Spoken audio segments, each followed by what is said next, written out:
finally, kinasal muli si Carla Abellana.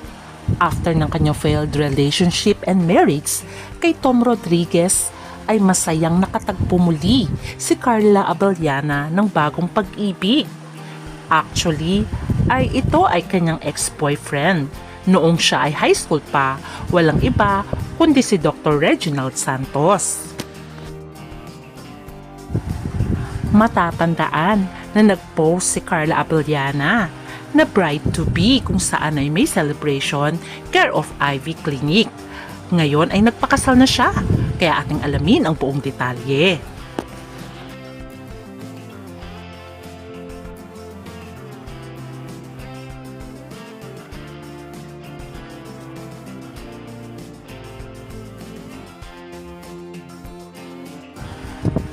Isa sa maituturing na pinakamagandang mukha ay walang iba kundi si Carla Abellana. At isa rin siyang magaling na aktres. Ganon din si Tom Rodriguez. Gwapo na ay magaling din siyang aktor. Kaya nung pinagtambal sila sa isang teleserye noon ay talagang nag-click ang kanilang chemistry at minahal ng masa.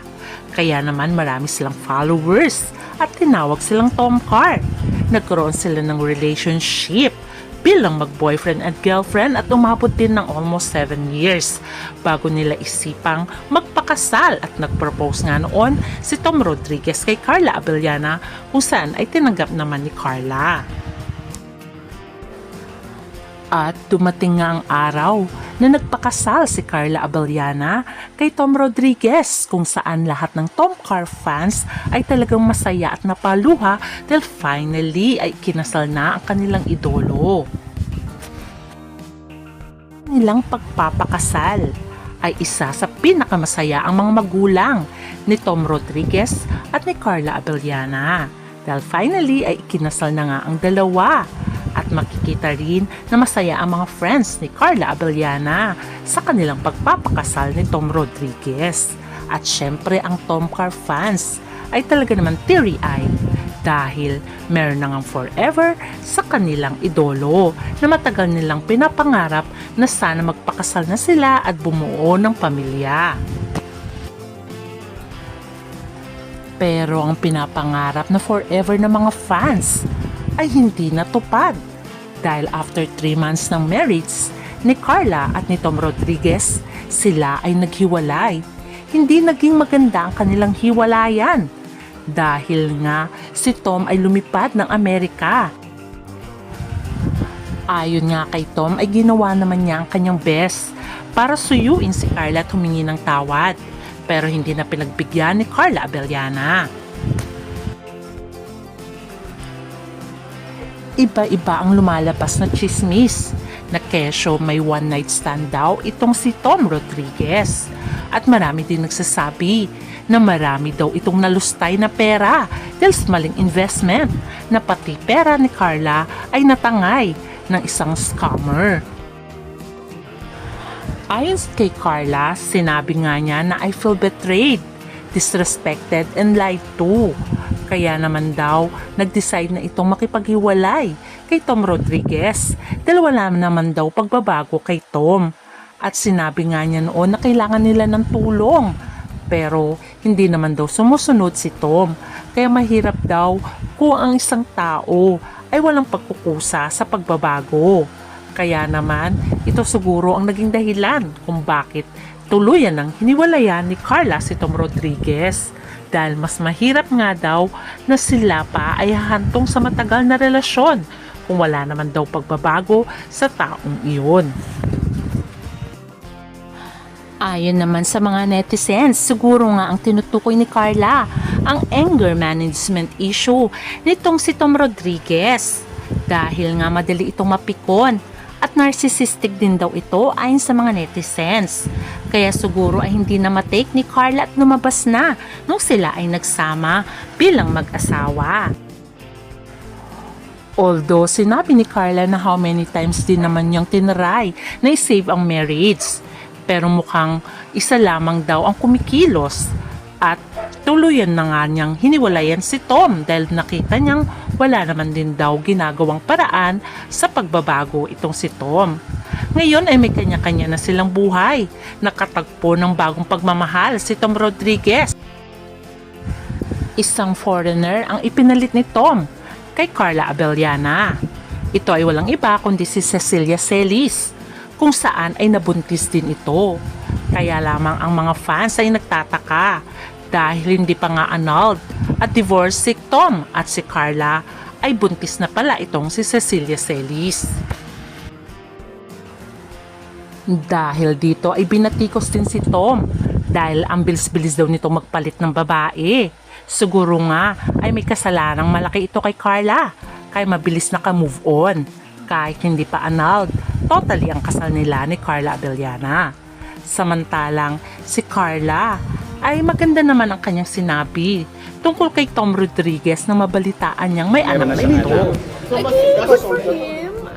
A baby, a child is a blessing.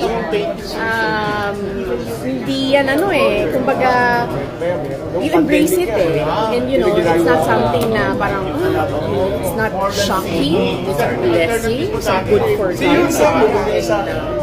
Congratulations! Sa sinabi na ito ni Carla ay maraming napahanga sa kanya. Besides daw na sinaktan siya ni Tom, ay wish niya pa rin ang the best sa kanyang ex-husband. Ngayon ay masaya na si Carla dahil finally ay meron na rin nagpatibok ng kanyang puso.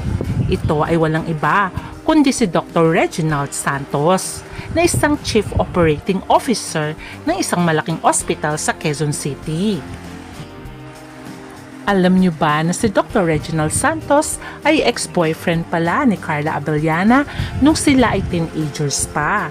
Pero naghiwalay sila ng landas nung sila ay mag-college. Until na-meet nga ni Carla itong si Tom Rodriguez at naging asawa nga niya. Ayon nga sa kwento ay nalungkot nga din daw itong si Reginald Santos sa nangyari kay Carla. Dahil matagal na rin daw niya hindi nakita si Carla after nung sila ay maghiwalay. Kaya naman, sa kanilang pagtatagpo muli ay nagkaroon muli ng pagtibok ang puso nila sa isa't isa.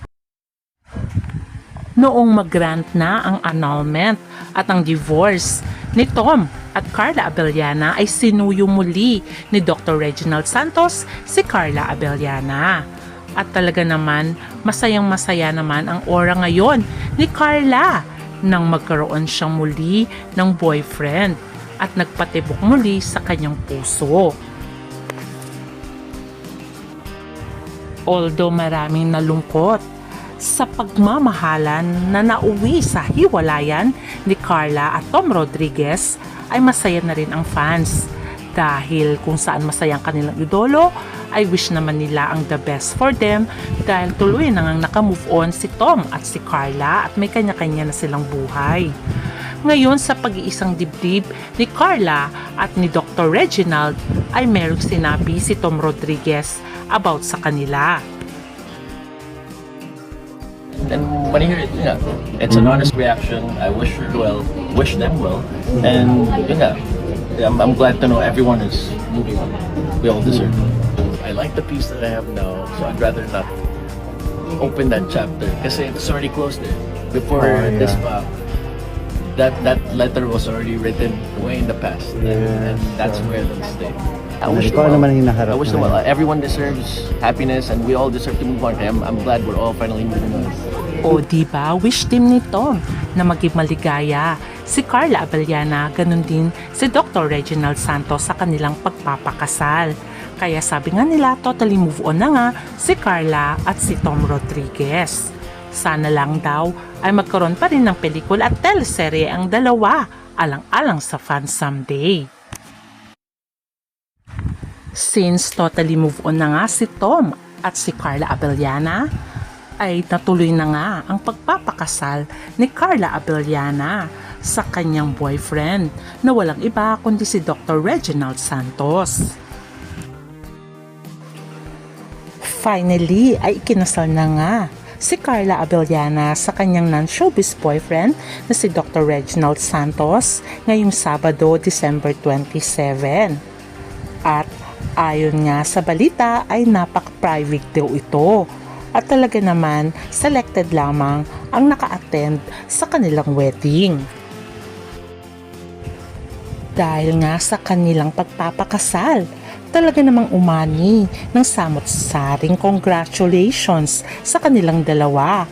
Marami rin nagsabi na congratulations, at least nahanap mo na ang the one sa'yo, ang totoong magmamahal sa'yo ng lubusan. Ayon pa nga sa netizens, at least doktor yan, talaga naman aalagaan niya ang iyong puso. Ayon pa nga sa isang fan. Napakaganda talaga ni Carla sa kanyang simpleng gown at ganoon din naman si Dr. Reginald Santos. Ayon nga sa nakakakilala kay Dr. Reginald Santos ay gwapo daw talaga ito sa personal. Kaya naman deserve nila talaga ang pagmamahal sa isa't isa. Kaya naman congratulations sa inyong dalawa. Kaya naman ang mga Tomcar fans ay masaya na rin. Dahil masaya na rin si Carla Abellana sa kanyang bagong pag-ibig at bagong asawa na si Dr. Reginald Santos at ganoon din naman si Tom Rodriguez kay Cecilia Celis. Kaya naman wish na lang natin ang the best for both of them. Hanggang sa muli, bye!